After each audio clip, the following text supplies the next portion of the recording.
I've been reading the Bible more, because why not? And I'm going to be honest, it's a weird book. My name's Intende, and we're going to get into it. I was reading the Bible yesterday, and they ate a child. Yes, I'm not making this up. I'm not joking. There isn't a punchline. They ate a child. Now there's a whole, they were at war. There's context to eating a child, but they ate a child. I was just, doing my thing, as one does, just reading the Bible. And then I'm like, wait, I have to reread it. They ate the child. It's like, okay, maybe I missed. Nope, they ate the child. They're like, give me your son to eat. Bing, bang, boom. Next thing you know, he's on a turkey platter. I mean, never expected that. The craziest part, 2 chapters before they ate the child, they were kissing a boy. Like a boy got like, and not like some kind of like, the boy was laying flat on the, dead, and they're kissing a dead boy. And I'm just thinking, what am I reading, man? Growing up, I was taught that this book, I was taught it was just about Jesus walking on water, playing patty cake with some kids, chilling with Samaritans, tax collectors. I didn't know that there were people eating children and kissing boys. Obviously, the whole Bible's not about that, You got to include the woman too. But no, obviously the whole Bible isn't about just like, these strange parts. But I'm realizing that the Bible has some pretty weird stories, like some pretty strange stories. I think there's one where a donkey talks to a man. I could be wrong, but I'm pretty sure that's one of the stories. If anything, Moses parting the Red Sea, Noah building a giant boat for the flood, and there being giants in Canaan or Israel kind of sounds like a normal Tuesday. God separating light and dark, Adam and Eve chilling in the garden. All those things sound like normal business.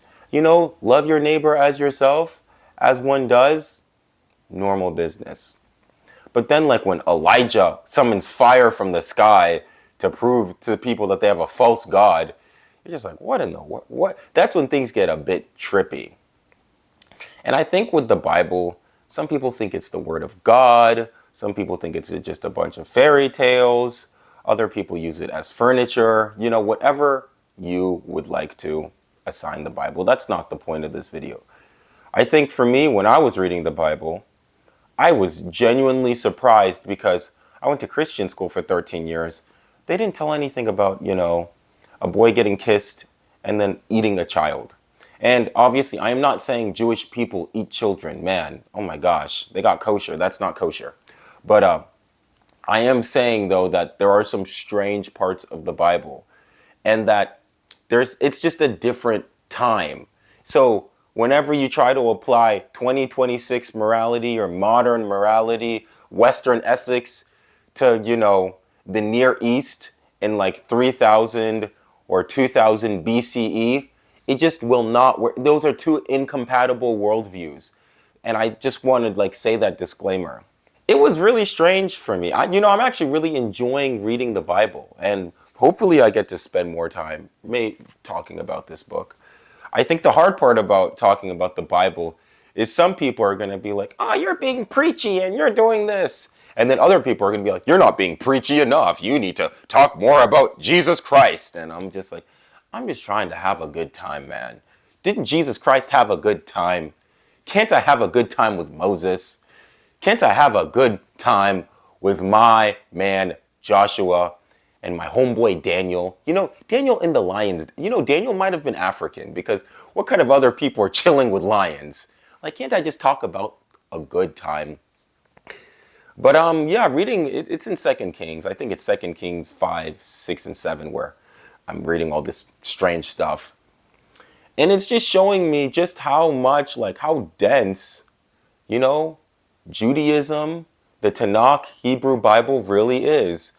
And you can't just casually, well, you can casually read it, but there's gonna be some parts that just shock you. And I do find it interesting that from this, Christianity was based, because while I was reading this 2 Kings, Jesus feeding the 5,000, that's a reference to Elisha. No one ever, people don't tell you these things in Christian school, at least not in my Christian school. But people, and they don't talk about this at church, They'll just be like, oh my gosh, look what Jesus did. And another interesting thing about Jesus feeding the 5,000 is it's the only miracle in all four Gospels. But you would never guess that he's making a reference to when Elisha purified the soup. Like, that's what that is. That's a reference to that. But they don't tell you. And I love how Jordan Peterson describes the Bible. The Bible is a hyperlinked text where, yes, the New Testament authors were heavily referring to the Old Testament. But from the Jewish perspective, it's its own independent, it doesn't need that. That's why it's the Tanakh, and that's why it's the Hebrew Bible. Because when you just read the Hebrew Bible, it's so dense that it's its own world that you get sucked into.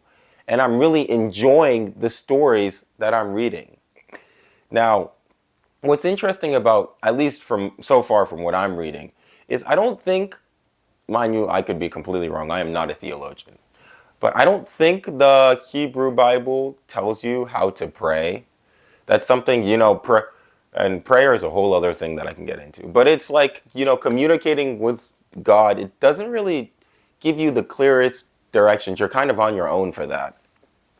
So it's interesting, like reading the Bible and then just seeing, oh, I see this in Western civilization all the time. Turning the other cheek, forgiving people, being meek and humble, saying the word blessed, especially down in the Bible Belt. You say blessed in every other sentence. Have a blessed day, have a blessed day, have a blessed this, have a blessed. But no, it's I'm enjoying it, and maybe I'll talk more about the Bible, but it's different. It's not, and I would tell people who are not religious, I would tell you that you could learn, even if you don't believe in the God or whatever, or any God, you understand parts of if you live in the Western, or if you want to learn about Western civilization, you understand parts of the West that you just won't get in a history book.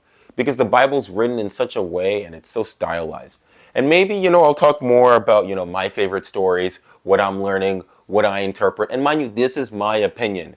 So please, the thing about the Bible is no one agrees on it, man. Nobody, get two Christians, get two Baptists, get two Jewish people. They're all going to just start arguing. So trust me, it's just my opinion. I'm really enjoying it. And it's just, it's something that I've been doing recently. Thank you so much for watching. If you like, please like and subscribe. My socials will be linked down below and at the end of this video. Thank you so much, and I'll see you soon. Da chamada, na cena.